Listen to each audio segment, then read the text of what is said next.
Donc, c'est ce que je vais faire. On va aller un petit peu explorer l'entraînement du tissu conjonctif. On va aller voir un petit peu la différence entre la biologie et la neurologie, qui sont deux composantes que j'aborde assez fréquemment.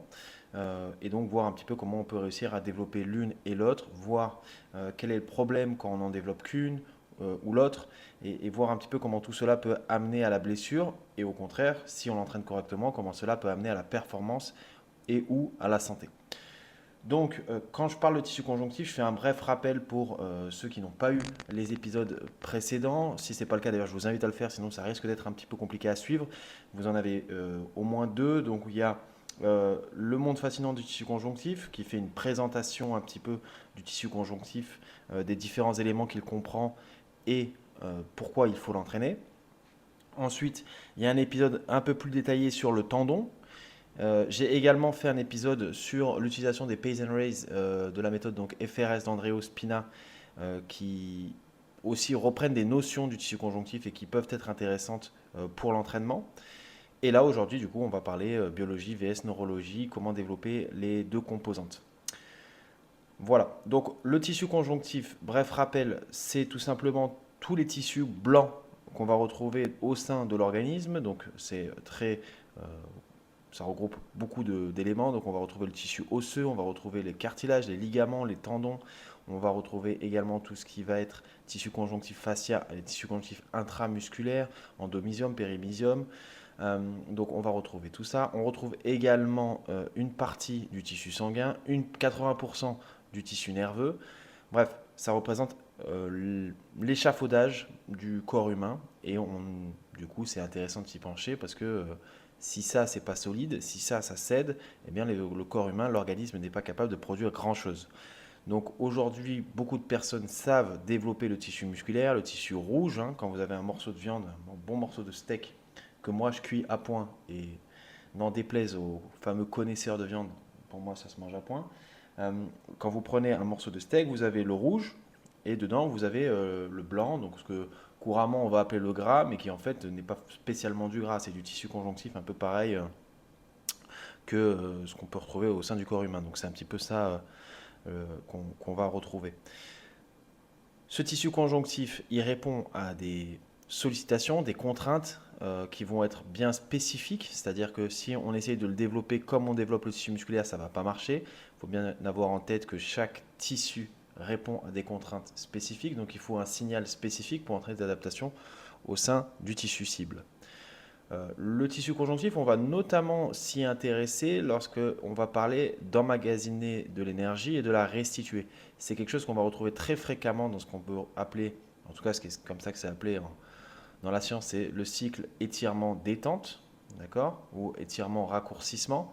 Donc ça va être un petit peu cet enchaînement très rapide d'une contrainte excentrique, on va venir absorber une force, et d'une contrainte concentrique, on va venir produire une force et très souvent dans une autre direction. Donc ça permet les changements de direction, ça va permettre les sauts, ça va permettre le sprint, ça va permettre énormément d'activités qu'on retrouve dans le sport.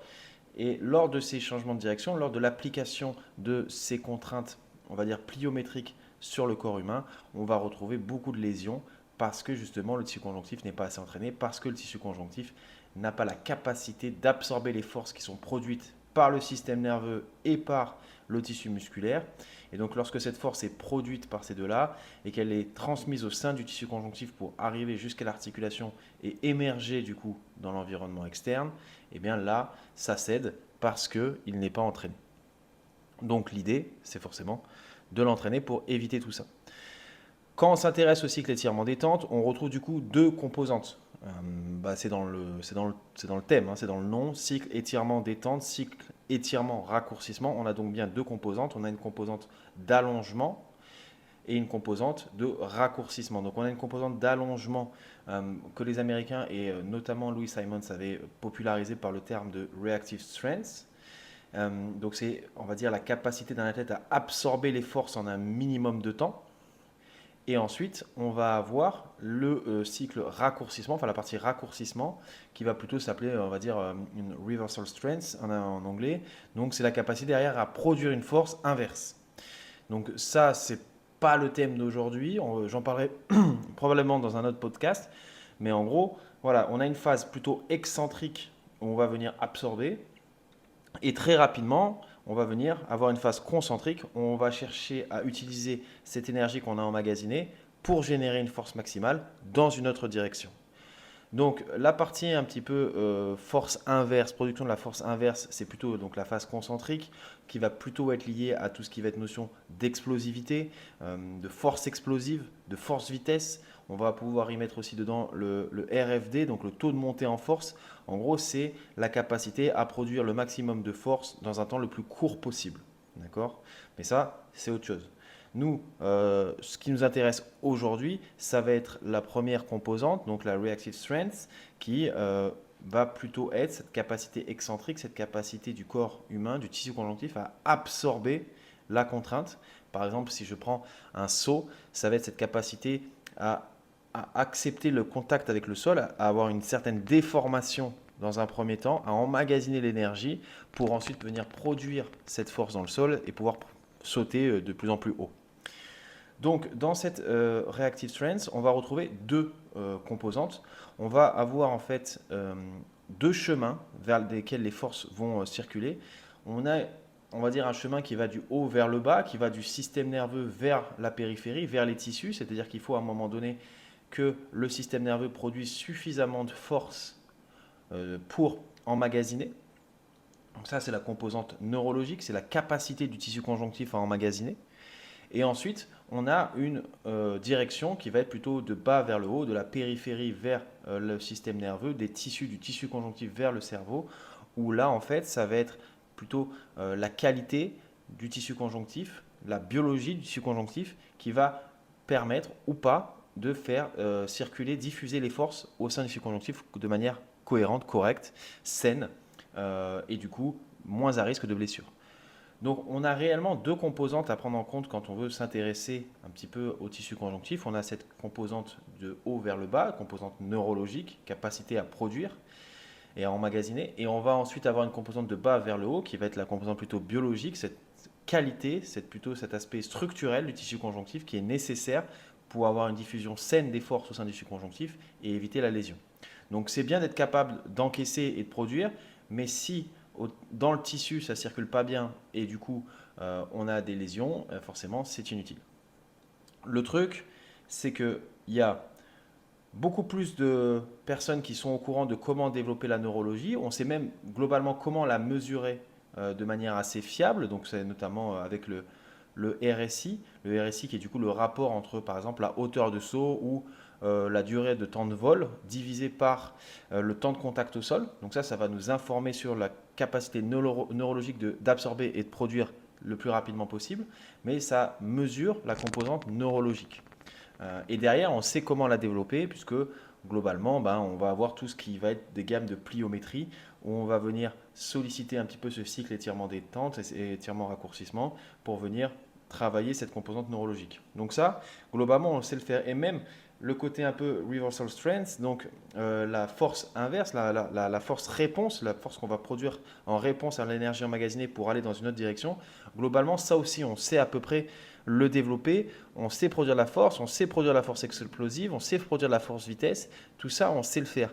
Le truc où on est un peu moins bon, où c'est un peu moins fréquent, un peu moins courant, un peu moins enseigné, ça va être plutôt la partie, donc le chemin de bas vers le haut, la partie biologie, la partie amélioration de la qualité du tissu conjonctif, comment avoir un tissu conjonctif qui a du coup des cellules qui sont rondes, qui sont saines, comment on va avoir un tissu conjonctif avec des fibres de collagène qui sont alignées, qui n'ont pas une structure, on va dire, anarchique, comment on va avoir du collagène de type 1 et donc pas du collagène de type 3 ou d'autres types de collagène, mais généralement on a soit du type 1 qui est du collagène sain, de qualité, résistant à l'attraction, etc. Soit on va avoir du tissu plus cicatriciel, de moins bonne qualité que le collagène de type 3 qui est beaucoup plus élastique et qui résiste beaucoup moins bien à l'attraction et qui du coup est plus sujet aux lésions.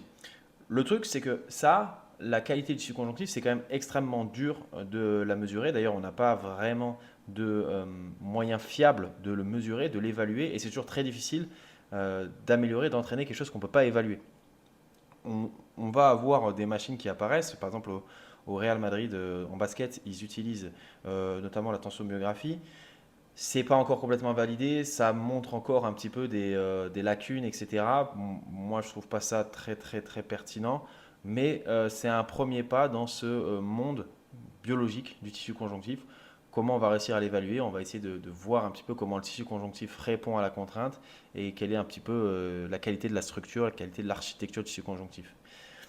Moi, dans ma pratique, comment je fais pour évaluer cette qualité-là? Je reconnais que c'est plutôt en discussion avec l'athlète sur ses ressentis. Est-ce que quand j'amène son tissu en position d'allongement, est-ce que déjà il perçoit l'étirement ou pas du tout? Est-ce que ce tissu conjonctif tient son rôle de résistance à la traction? Est-ce qu'il va impliquer une raideur qui va être progressive à mesure que je vais aller chercher la fin d'amplitude? Est-ce qu'il perçoit des gênes? Est-ce que lorsque je vais lui demander une contraction dans une position d'allongement, est-ce que ça va lui provoquer des gênes? Est-ce qu'il va être capable d'en produire? Est-ce que je vais avoir des tremblements, ce qui va me montrer une asymétrie entre ce qu'il est capable de produire et ce que son tissu est capable de diffuser, de transmettre? Donc c'est plutôt de cette manière-là que je vais venir évaluer le côté biologie du tissu conjonctif. On n'a pas encore vraiment d'instruments de mesure fiables qui permettent de nous dire, ok, là la biologie elle est bonne, là la biologie elle n'est pas bonne. Et pour ceux qui me poseraient la question de savoir est-ce que une échographie permettrait de le savoir, en fait pas vraiment, parce que l'échographie, les IRM, toutes ces imageries, comme leur nom l'indique, c'est une image, une photo prise à un instant T. Ça ne nous informe pas vraiment ou alors il faudrait vraiment quelque chose de très très précis, il faudrait presque faire des biopsies pour savoir, ok, comment sont alignées les fibres, est-ce que les cellules sont rondes ou est-ce qu'elles sont devenues de plus en plus allongées, est-ce qu'il y a beaucoup d'eau, pas beaucoup d'eau, comment est la matrice extracellulaire, bref, tout ça, enfin, ce serait pas faisable, c'est pas faisable en fait. Il n'y a pas d'outil qui nous donne ces informations-là, donc pour l'instant, j'avoue que sur le côté biologie, on est un petit peu limité en termes d'évaluation, mais le concept de voir si le tissu conjonctif déjà fait son rôle de résistance à l'allongement. Est-ce qu'il y a une perception d'étirement ou est-ce que pas du tout? Ça peut déjà nous informer sur cette qualité-là. Donc, maintenant qu'on a décrit un petit peu les deux composantes, donc en anglais, il dirait top-down, hein, du haut vers le bas, et du coup bottom-up, donc du bas vers le haut, on va se concentrer notamment sur la composante biologique, la composante neurologique. Je pense que beaucoup de personnes savent comment la développer. Et l'idée, évidemment, c'est d'éviter les asymétries entre les deux pour que la force réactive, donc qui est en fait la force qui émerge de la rencontre entre la neurologie et la biologie, soit de qualité et qu'on évite les lésions. Donc, avec les recherches que j'ai pu faire, hein, c'est pas moi qui l'ai inventé, il vient de la recherche et d'entraîneurs de très haut niveau, bien plus haut niveau que moi, des kinés également, qui ont travaillé sur le sujet. Il y a un continuum isométrique qui a été plus ou moins établi. Évidemment, c'est au bon vouloir de la personne et chacun est libre de pouvoir l'utiliser comme il le souhaite. Mais globalement, si on s'intéresse à la recherche sur le tissu conjonctif et sur son développement au niveau de la biologie, on va retrouver un petit peu, tout le monde se met un petit peu d'accord sur la chronologie, le continuum de force à appliquer dessus. Après, évidemment, c'est toujours très variable selon les sensibilités de chacun, le contexte, les possibilités, etc. Donc, généralement, comment on fait pour améliorer la biologie? Une fois qu'on a du coup mesuré, qu'on a vu qu'il y avait une asymétrie entre les deux, la première chose à voir, c'est, pour moi, la base, c'est de commencer par l'isométrie. L'isométrie, c'est quoi? C'est donc une contraction qui n'entraîne pas de mouvement. D'accord?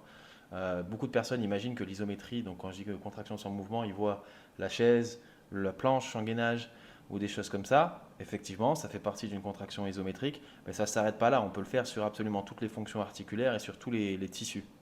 Et la littérature va principalement décrire deux types d'isométrie. On va avoir l'isométrie qu'on appelle PIMA, hein, qui est le push. Le P de PIMA, c'est push, I pour isométrique, et maximal activation derrière.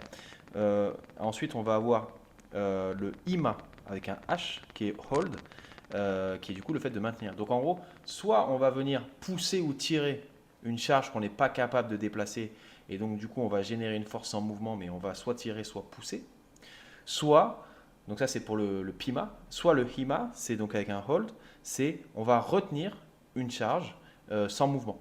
Donc si je prends l'exemple, par exemple, là j'ai un ami qui essaie de rééduquer c'est une grande lésion enfin une lésion du grand pectoral après un mouvement au développé couché. Par exemple, lui, s'il devait faire du PIMA sur le développé couché, ça voudrait dire qu'il bloque la barre où il met une charge qu'il est incapable de déplacer et il vient pousser dans la barre. Donc il n'y a rien qui bouge, c'est lui qui produit le mouvement de pousser et il maintient cette contraction pendant une certaine durée. Et là, on a une contraction PIMA, une contraction isométrique. Ok.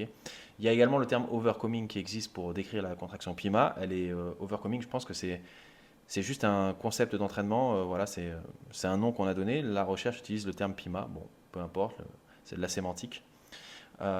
Donc ça, c'est vous pousser.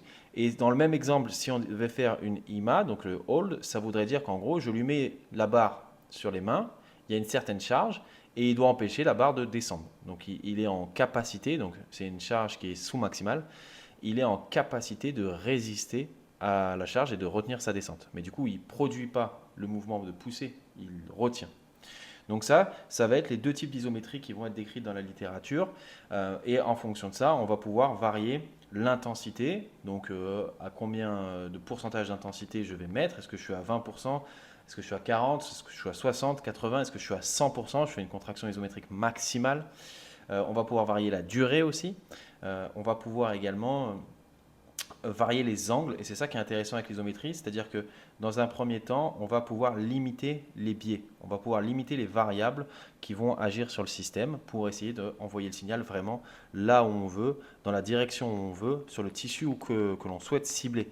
Puisque je vais pouvoir choisir l'angle, je vais pouvoir choisir l'intensité, je vais pouvoir choisir le type d'effort qui va être produit, et tout ça va me permettre de limiter les variables. D'accord ? À partir du moment où il y a un mouvement, déjà, je ne sais pas ce que le cerveau va choisir d'utiliser. Donc je vais avoir la vitesse à gérer en plus. Et donc tout ça fait que ce sont des variables qui peuvent venir perturber le signal que je vais vouloir envoyer au corps et donc faire un peu plus de bruit et moins de signal. Donc c'est pour ça que l'isométrie c'est intéressant pour commencer parce que ça me permet de mieux contrôler l'environnement dans lequel je vais faire évoluer mon tissu et du coup de mieux le cibler et d'avoir un meilleur signal. Donc dans un premier temps, quand on va vouloir agir sur la biologie, il va falloir être précis sur le tissu qu'on va venir recruter. Donc il y a toute une partie un petit peu isométrique où moi je vais utiliser notamment mes mains pour guider et donner des feedbacks un petit peu à la personne parce que je vais lui demander de venir recruter des fibres bien précises. C'est-à-dire que je veux être sûr qu'il soit capable au niveau de la neurologie de contracter et d'envoyer de la force un peu partout dans le... Par exemple, si on garde sur le grand pectoral, qu'il soit capable de recruter toutes les fibres du pec. Parce que, encore une fois, il y a cet aspect de stress shielding qui est, lorsqu'il y a une lésion dans le tissu conjonctif, les contraintes vont être reportées sur le matériau le plus solide, donc sur les fibres les plus fortes. Et on va mettre de côté, le cerveau va mettre de côté tout ce qui est lésé, tout ce qui est plus faible. Donc c'est un problème parce que du coup, on va surcharger les fibres qui sont fortes et surtout, on ne va jamais venir solliciter les fibres qui ont été lésées. Donc du coup, on va ralentir la cicatrisation. Donc l'idée, c'est vraiment d'essayer de guider, de donner des feedbacks pour que la personne soit capable d'envoyer l'ordre de contraction sur les fibres qu'on va vouloir rechercher, dans la zone qu'on va vouloir rechercher. Donc, on va avoir une première contraction isométrique qui va simplement être allumer le signal. En gros. On va chercher à allumer le signal au bon endroit. Une fois qu'on a réussi à allumer le signal, on va avoir besoin d'amener le tissu en position d'allongement, parce que ça, je l'ai déjà décrit dans le monde fascinant du tissu conjonctif, donc le premier épisode sur le sujet, où en fait le tissu conjonctif répond notamment à deux variables, l'allongement, donc c'est ce qui va permettre de différencier le muscle du tissu conjonctif, et la vitesse. Donc la vitesse, comme je l'ai dit, c'est une variable qui est pour l'instant trop dure à contrôler, donc on va la mettre de côté et on va aller chercher d'abord l'allongement. Donc quand il y a eu lésion ou quand il y a des zones de faiblesse, on va avoir une amplitude douloureuse et une amplitude non douloureuse. Alors en fonction de la lésion, en fonction de où on se situe, soit l'amplitude non douloureuse est plus grande que l'amplitude douloureuse ou l'inverse, mais l'objectif en tout cas, c'est que sur toute l'amplitude articulaire, on finisse par avoir une amplitude non douloureuse en passif et en actif. Et ça, en fait, c'est la base. Parce que si je ne peux pas aller en position d'allongement, si je ne peux pas allonger le tissu, je vais avoir beaucoup de mal à agir sur le tissu conjonctif. Donc, je vais utiliser ces contractions isométriques de faible intensité, notamment en PIMA, d'accord, avec une intention de pousser, parce que c'est toujours plus facile de gérer l'intensité de quelque chose qu'on produit plutôt que de devoir gérer l'intensité de quelque chose qu'on retient. D'accord. Si je te demande en isométrie de contracter à 20%, alors tu vas avoir du mal parce que peut-être qu'au début tu es un petit peu débutant sur le sujet, novice, et tu ne sais pas vraiment ce que c'est 20% de ta force. Mais à terme, c'est beaucoup plus facile de dire je produis 20% plutôt que de mettre une charge qui représente 20% de tes capacités. Donc, notamment quand il y a eu lésion et que du coup il faut respecter vraiment la progressivité, moi je préfère utiliser les contractions PIMA au départ pour dire à la personne, ok, donc là tu me génères tant, tu me génères tant, tu me génères tant, tu me génères tant, plutôt que de devoir deviner un petit peu la charge à mettre pour qu'on ait une IMA à 20%, 40%, etc. Donc, on va utiliser les contractions isométriques PIMA pour améliorer un petit peu et désensibiliser chaque angle, chaque amplitude pour au final compléter l'amplitude non douloureuse et avoir mon amplitude complète en passif et en actif qui soit non douloureuse. Une fois que j'ai fait ça, ça veut dire que je suis en mesure d'amener mon tissu en position d'allongement. Donc ça c'est cool, je vais pouvoir le mettre en position d'allongement et je vais pouvoir envoyer un signal bien spécifique sur le tissu conjonctif. Là encore, je vais utiliser l'isométrie dans un premier temps et je vais lui demander du coup cette fois d'avoir des contractions isométriques beaucoup plus intenses que ce que je faisais avant, puisqu'avant c'était juste pour lever les inhibitions et lever un petit peu les sensibilités pour avoir accès à plus d'angles. Donc là maintenant je vais pouvoir augmenter l'intensité et justement je vais chercher à aller sur des intensités qui sont proches de 60-70%. Ça ne sert à rien d'aller beaucoup plus haut parce que si on passe les 70%, on est sur la neurologie. Là je le rappelle, on va chercher à améliorer la biologie. Je ne dis pas que c'est inutile, je dis juste que ce n'est pas le sujet. Pour améliorer la biologie, on a besoin de maintenir la contraction suffisamment longtemps pour faire chuter le stress shielding et donc avoir une espèce de relaxation des tissus qui vont permettre de diffuser les contraintes dans toutes les fibres musculaires, y compris les faibles et lésés. Donc il va falloir maintenir la contraction suffisamment longtemps et pour maintenir la contraction suffisamment longtemps, il ne faut pas qu'elle soit trop intense. C'est pour ça qu'on va rester sur du entre 40 et 70%, c'est les recommandations de la littérature selon la douleur. Donc j'ai réussi à mettre mon tissu en position d'allongement et maintenant je vais venir faire cette première contraction isométrique à une certaine intensité. Là pour le coup on va pouvoir utiliser un petit peu la contraction IMA parce qu'on sait qu'il n'y a plus de douleur, il n'y a plus vraiment de risque et on va pouvoir essayer de jauger un petit peu cette capacité de l'individu à retenir parce que c'est beaucoup plus simple, c'est beaucoup plus compliqué. Pardon. Le IMA est plus compliqué pour le cerveau que le PIMA. Retenir et produire une force de maintien, c'est plus dur que de produire une force de poussée puisqu'on se rapproche de la composante excentrique, donc cette capacité à produire une force tout en allongeant les fibres. Et ça, pour le cortex moteur, c'est plus compliqué. Donc ça va devenir intéressant d'inclure les contractions IMA à ce moment-là. Donc, je suis capable de mettre mon tissu en position d'allongement, je commence à lui faire des contractions isométriques PIMA-IMA et j'essaie de monter l'intensité pour être sûr que mon tissu soit sain et puisse produire de grandes forces. Donc ça, c'est la base. Une fois que j'arrive à faire des contractions isométriques de haute intensité, je vais pouvoir venir rajouter un petit peu de mouvement, un petit peu de vitesse, parce que je sais que mon tissu est maintenant capable de résister à l'allongement et d'y produire une certaine force. Donc je vais pouvoir rajouter l'excentrique, puisqu'encore une fois, je vais chercher de l'allongement pour agir sur le tissu conjonctif. Donc je vais mettre de l'excentrique, d'abord lent, évidemment, parce que plus je vais mettre de vitesse, plus la contrainte va être élevée sur le tissu, plus je risque de dépasser ce qu'il est capable d'encaisser. Donc je vais venir faire des contraintes excentriques qui sont relativement lentes, et venir les répéter pour améliorer l'organisation des fibres de collagène, améliorer également l'architecture du tissu conjonctif, réaligner donc ces fibres, etc. Donc améliorer la qualité de l'architecture. Donc ça, c'est décrit par la littérature. À chaque fois qu'on me demande, oui, comment tu sais ça, si vous regardez sur le tissu conjonctif, quelle est la contrainte la plus efficace pour améliorer l'architecture du tissu conjonctif, on va vous dire les contraintes excentriques. Pourquoi on le fait lent? Parce que si je mets de la vitesse, dans un premier temps, ça va être beaucoup trop intense, beaucoup trop de contraintes pour un tissu dont on ne connaît pas vraiment les capacités pour l'instant. D'ailleurs, si on est en train d'entraîner, c'est qu'on suppose qu'elles ne sont pas exceptionnelles. Donc on met de l'excentrique lent. Au fur et à mesure, on va pouvoir augmenter la vitesse, augmenter la force de résistance et aller vers tout doucement de l'excentrique plus rapide. Sachant qu'on garde en tête que plus on va augmenter l'intensité de l'effort, plus on va s'éloigner de la biologie, et plus on va se rapprocher de la neurologie. Et dans ce continuum, en fait, c'est ce qui se passe. Quand on est dans les contractions isométriques, on va pouvoir maintenir, je ne sais pas, entre 45 secondes et 2 minutes, 2-3 minutes, on va être sur la biologie, on va améliorer cette qualité du tissu conjonctif. Et c'est important de se taper de temps en temps ces contractions isométriques en position d'allongement, entre 40 et 70% d'intensité pendant 2 minutes.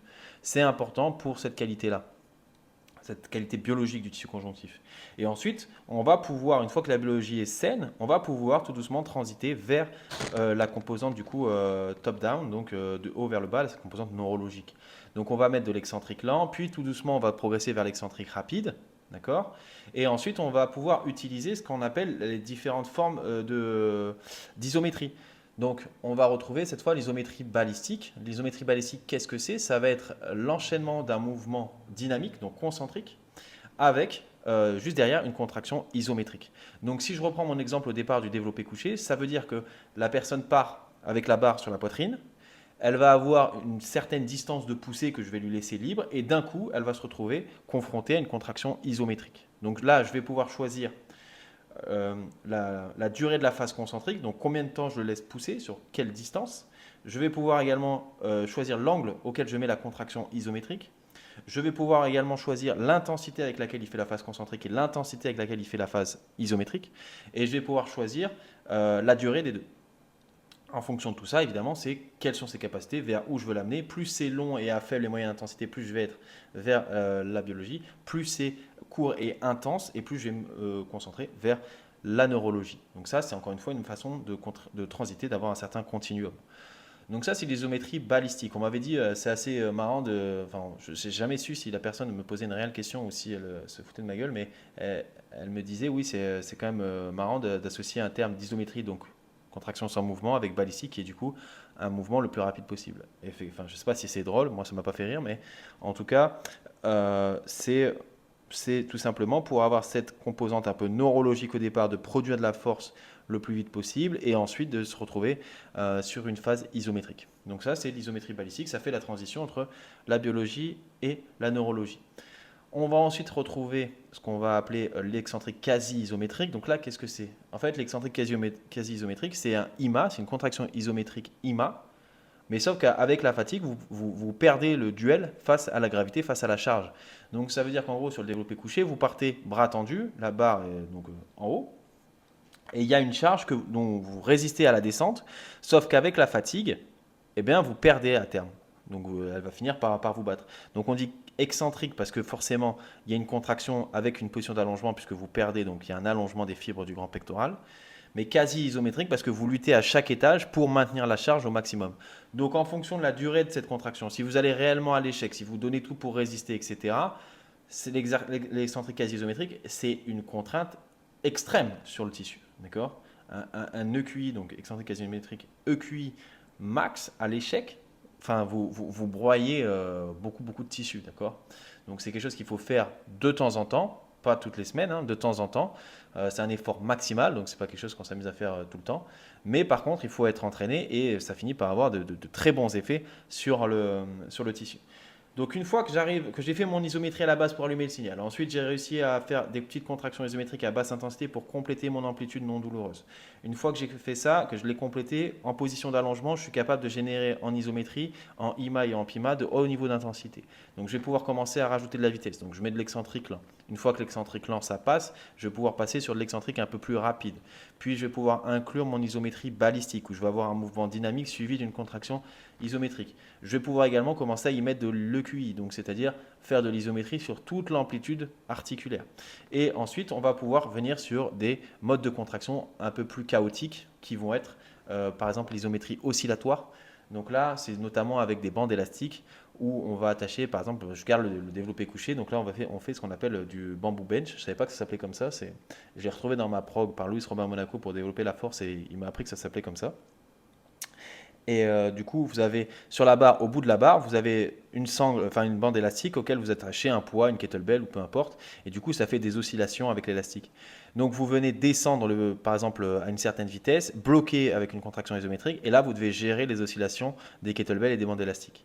Donc ça, c'est intéressant parce que on va avoir une impulsion qui va viser à pousser derrière.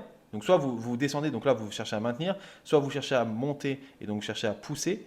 Et juste derrière cette phase dynamique, cette impulsion, on va avoir une force isométrique qui va mettre un petit peu le chaos au sein de l'organisme puisque ça va bouger dans tous les sens et le tissu va devoir répondre à toutes ces contraintes dans différentes directions et pouvoir emmagasiner toutes ces forces. Donc ça, c'est vraiment, entre guillemets, le dernier échelon, juste avant un peu l'aspect pliométrique qui est complètement neurologie. Là, on est plus vraiment en fonction de l'intensité de la contraction, enfin du poids que vous mettez sur les bandes, de la compliance de la bande élastique et des vitesses que vous utilisez pendant le mouvement. On n'est plus du tout sur la biologie, on a basculé sur la neurologie là. Donc on va pouvoir varier quoi? Forcément les angles. Donc, est-ce que je fais cette poussée ou ce maintien sur une distance plus ou moins grande? À quel angle je fais l'isométrie, la rigidité, la raideur des bandes, les charges que je vais mettre au bout des bandes, les temps de contraction isométrique. On sait que pour le tissu conjonctif, pour agir sur le tissu conjonctif, il faut une contraction isométrique d'au moins 3 secondes. Hein. Donc 3 secondes, si vous êtes sur 3 à 5 secondes, vous êtes forcément sur de la neurologie pure. Hein. Si vous voulez aller sur la biologie, il va falloir atteindre au moins les 30 à 45 secondes, voire ensuite monter sur des 2 minutes pour aller sur la biologie. Raison pour laquelle vous ne pouvez pas faire ça à très haute intensité. Donc vous allez finir par cette contrainte oscillatoire et ensuite, si vous voulez, vous passez sur la pliométrie où là vous avez en plus de la reactive strength, donc cette capacité à emmagasiner, vous allez retrouver en plus cette force inverse, cette force dans une autre direction, qui va être la deuxième composante du cycle étirement-raccourcissement.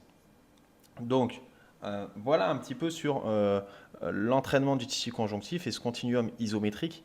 Pour faire un peu une synthèse, donc c'est ce que je disais, l'objectif c'est d'éviter les asymétries entre les deux composantes de la force réactive, donc la composante top-down, hein, neurologique, du cerveau vers la périphérie, et la composante bottom-up, donc de la périphérie, du tissu vers le système nerveux. Donc on a la top-down qui va être la neurologie, la bottom-up qui va être la biologie. On va avoir la neurologie qui va plutôt répondre à des contractions courtes et intenses, et la biologie qui va répondre plutôt à des contractions à moyenne, faible intensité de longue durée.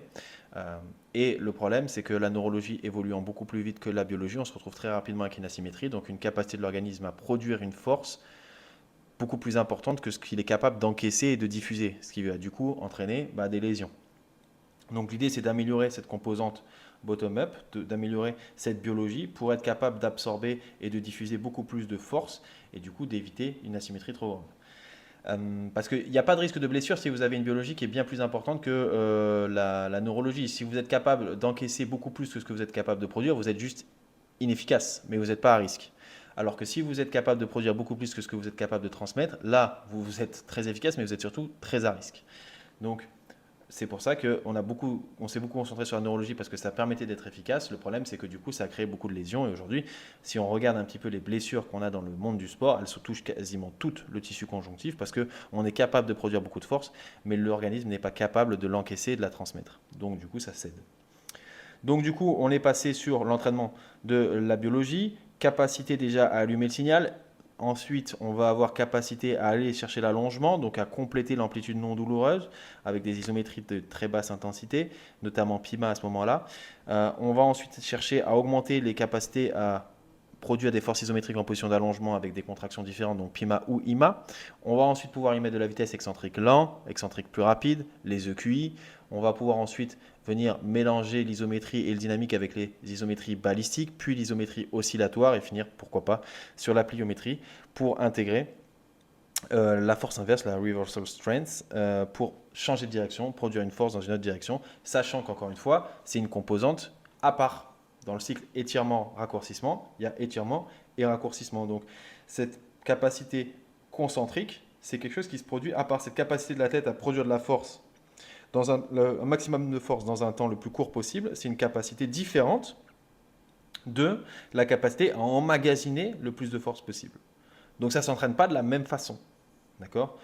Donc on peut évidemment le faire dans la même séance, hein, on n'est pas obligé de séparer les séances, mais il faut bien avoir en tête que c'est un signal différent pour développer des capacités qui sont différentes. Et on verra comment on peut s'intéresser du coup à cette capacité de force inverse et comment on peut la développer. Mais là aujourd'hui on était sur la composante plutôt étirement du cycle étirement-raccourcissement. Et cette composante étirement, elle va notamment correspondre à ce que Louis Simons appelé la reactive strength, dans lequel on retrouve deux composantes, du bas vers le haut, du haut vers le bas, neurologie et biologie, comment on développe les deux, etc. Mais tout ça, ça permet de faire émerger une force réactive de qualité, donc un cycle étirement de qualité. Et ensuite, il faudra développer aussi le cycle raccourcissement. Et ça, ce sera un autre sujet.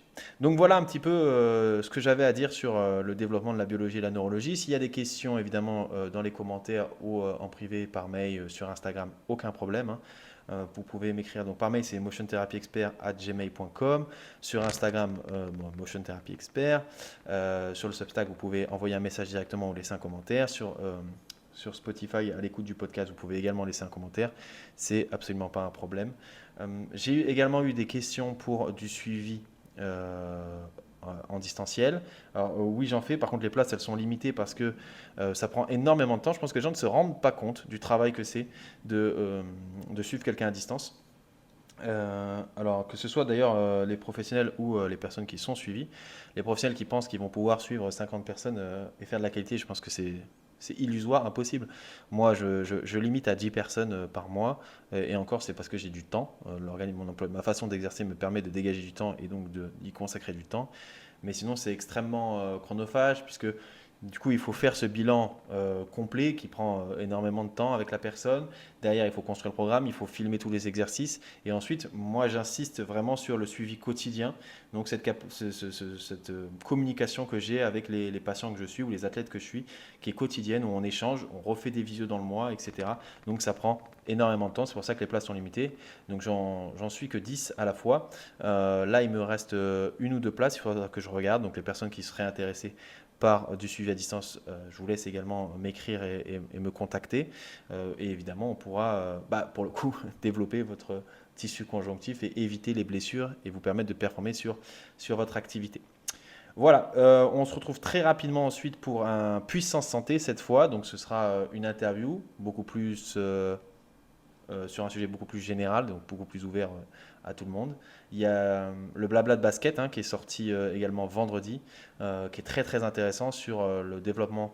D'ailleurs, on parle d'une nouvelle lésion du subconjonctif puisqu'il y a une nouvelle rupture de tendon d'Achille sur les finales de NBA. On parle également du développement de la santé cardiovasculaire et tout ça, je pense que c'est vraiment intéressant. Voilà, j'ai fini de parler pour aujourd'hui, en tout cas sur le podcast. Et donc, du coup, je vous souhaite une excellente journée.